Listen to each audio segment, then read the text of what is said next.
Hey, my Yeah. story today is an example of why you be very cautious of the federal courts. This is a case involving a guy named Bjorklund who was growing as part of a collective back in 2010.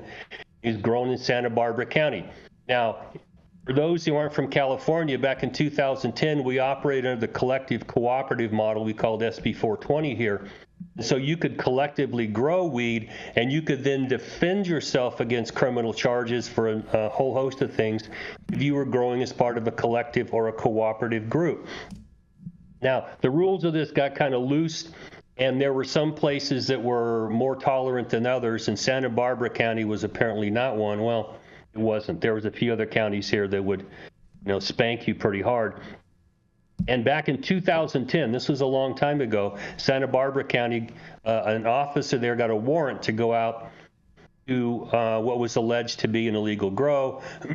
They cut all the plants down, grabbed generators, guns, motorcycles, all kinds of stuff, as they're prone to do, took it all away. They kind of kicked things over, took property away, destroyed all his plants, and then charged him with California crimes. Now, this is not an unusual situation you find yourself in, and Santa Barbara County had a reputation for, kind of shading the rules a bit to get a warrant to go out and, kick your anthill over and then go, oh, we're not going to prosecute, too bad, so sad. And this apparently was the situation for years. And finally, in 2023, for reasons I cannot fathom as an attorney, they decided to go to federal court and sue the county and the officer who swore out the search warrant for a whole host of federal violations under what they call 1983. This is under the color of authority. You engage in activities that violate someone's constitutional rights. Now, what turned out in this case is what I would have predicted.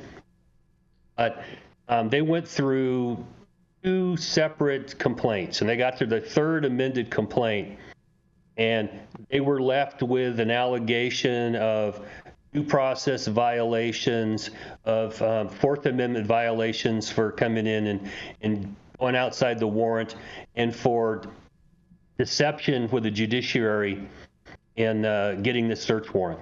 Okay? And the county just said, no, you can't sue us for this, basically. And the federal court started by saying marijuana is illegal under federal law, so you have no property right in it. So if you lost all your weed, too bad, so sad. We don't recognize the property right. Too bad. That's the first reason why I don't recommend you go anywhere near a federal court with marijuana, because back in 2008, the San Diego Normal case, the court said specifically, if you're in California under California law, weed's legal, and we're not going to prosecute you under the federal system.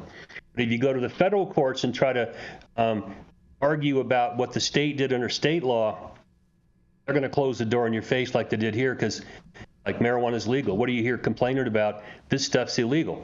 Mm-hmm. Okay? That's how the courts view this.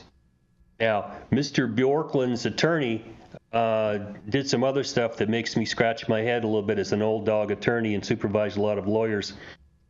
When the county responded here and moved to dismiss all these charges, they forgot that they were told by the court that one of these cases, a due process case, is we're not going to allow you to go forward with it. So they did it again. It's like, dude, when the court says you lose and you can't come back at this, don't come back at this again. One of their complaints, big complaints, is that the county was all involved in all of the stuff that was going on. It's called a Morel charge, that the agents of the county were involved in nefarious activities, so the county is responsible for them. The court said no. Unless you have direct testimony or you're alleging you have direct knowledge that the county was involved in this, you lose, get out of here.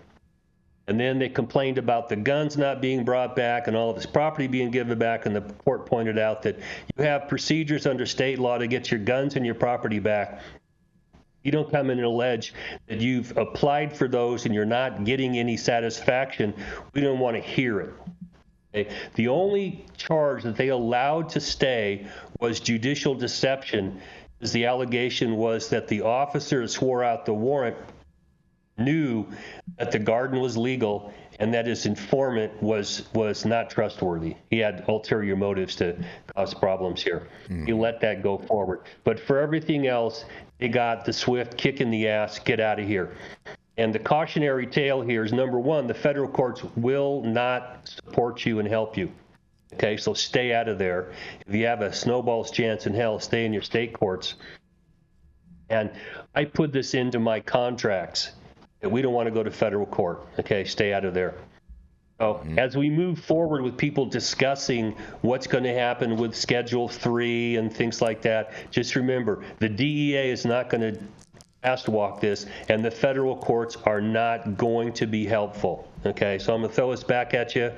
What do you all think about this? I just don't think the leopard's going to change its spots very easily here.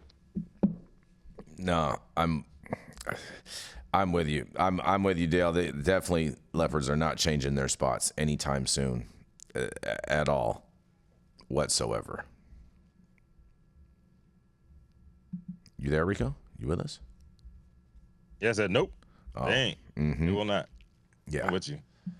Exactly. Yeah, it sucks. Dude's situation sucks, but yeah, he ain't getting that shit. No, they're not getting none of this shit back.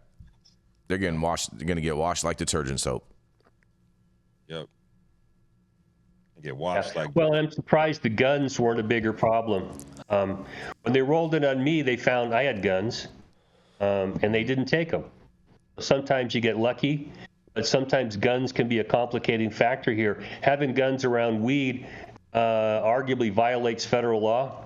It'd be a big problem for you. So be very careful about having guns. I mean, sometimes you got to survive, and everybody in America seems to have a gun, but around weed, it can be a problem. Definitely, they do not like weed and guns. It is not. It's almost like electricity and water, Dale. Yeah, don't check that box. Right? Well, it continues to amaze me that people think they're going to be hopeful as the federal government sort of slugs its way along trying to make changes here.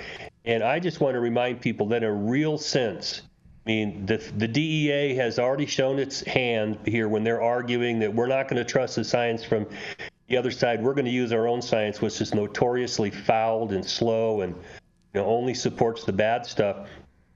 This is just a clear statement. The court could not be more clear. We do not accept a property right in marijuana because it's illegal under federal law. Yep. End of question. So if you think that, it's going to be, rainbows and unicorns out there, you're smoking crack. It is not going to be. You're so right, Dale. And it's just like the federal government picks and chooses when it wants to relate with these. Kick these laws into effect, and they really just pick and choose the times and people that they want to enforce upon.